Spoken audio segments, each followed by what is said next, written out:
Welcome to Wolverine Weekly News, today Monday, September 26th. I'm Natalie Penny, here with Hiram Shelton. Let's talk about all you need to know about what's going on here at UVU. Our first story is about the Career Development Center and their Do's and Donuts event last Monday. Let's take a look. Hi, this is our Do's and Donuts. We're just trying to help students understand what to do and what not to do when it comes to talking to employers, because we have some fairs coming up. We have our Career and Internship Fair on the 26th and our STEM Career and Internship Fair on the 28th. And both of those will have 94 employers attending. If you missed this one, don't worry about it. We'll have another one in a few months. Check our social media to find out when. Tuesday, September 20th was a historic day for Utah Valley University as former Vice President Mike Pence was invited to speak at the Norda Center. Our executive broadcaster producer, Chad Roderick, has the story. I'm a Christian, a conservative, and a Republican in that order, and it's my joy to be here at Utah Valley University. Former Vice President Mike Pence spoke to a crowd of 700 students, faculty, and government officials in an event organized by the Herbert Institute of Public Policy at Utah Valley University. Speaking within the Norda on Tuesday, September 20th, Pence shared welcoming messages as he thanked the organizers of the event. I'm especially honored by the dignitaries who've made time to be here. Members of the Utah House, the Utah Senate, honor us by their presence, including Senate President Stuart Adams, House Speaker Brad Wilson. Join me in thanking all the elected legislators who are here. Pence covered several topics facing the nation, such as abortion, immigration, the economy, as well as on the family, which he called America's highest priority. The truth is, the people of Utah know more than most. Strong families make for strong communities, and strong communities make for a strong America. A common theme throughout Pence's speech was returning America to an agenda of freedom and prosperity. Freedom doesn't just happen.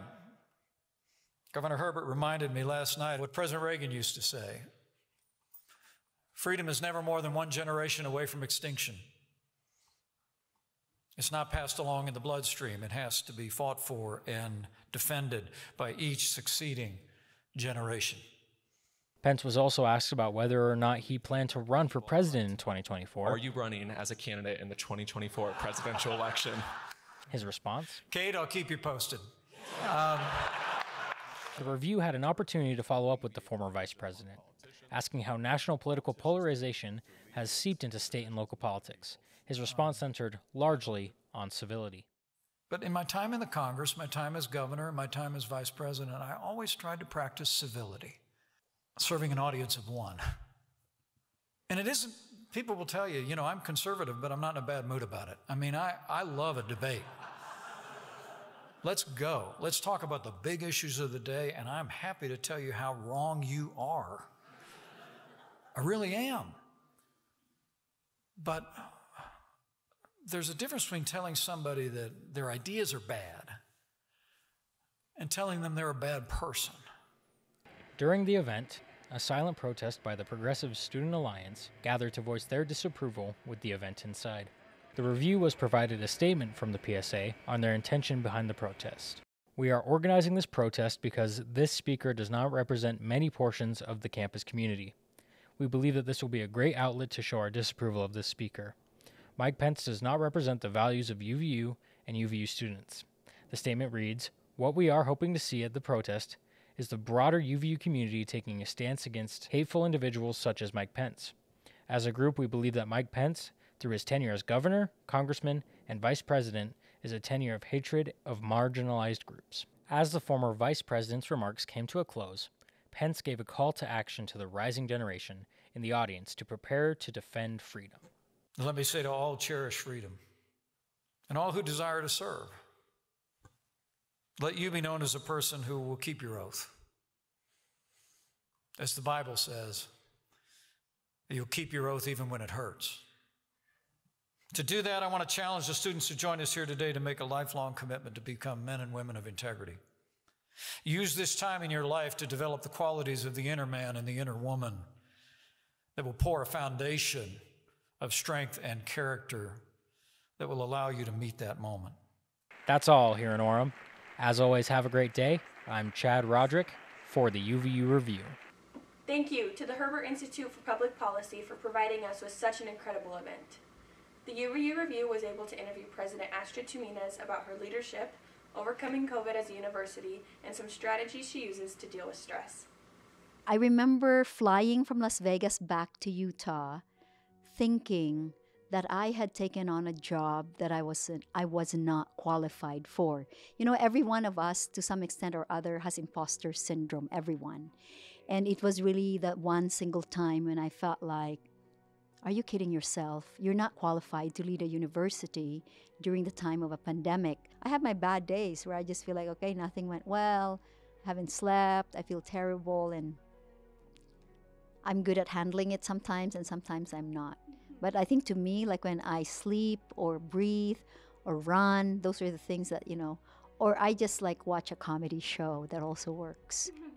Laughter as medicine, yeah.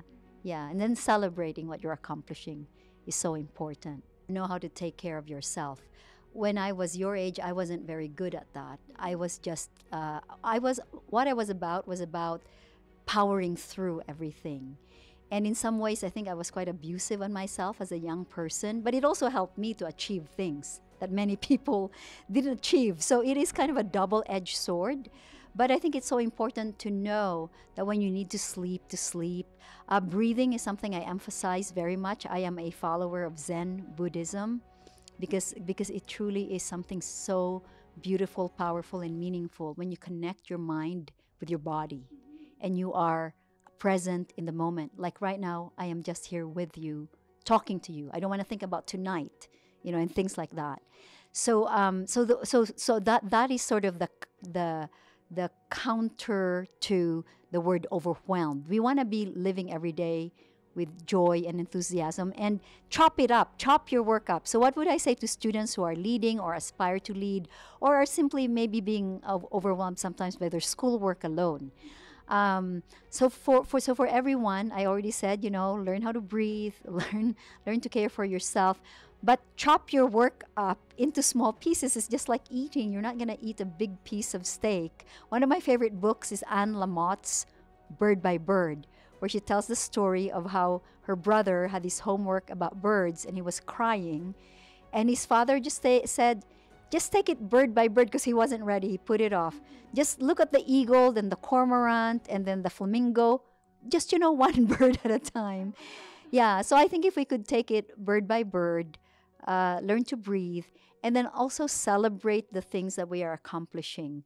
Let's say you only got 2 A's and 3 C's. Well, look at the A's and celebrate it.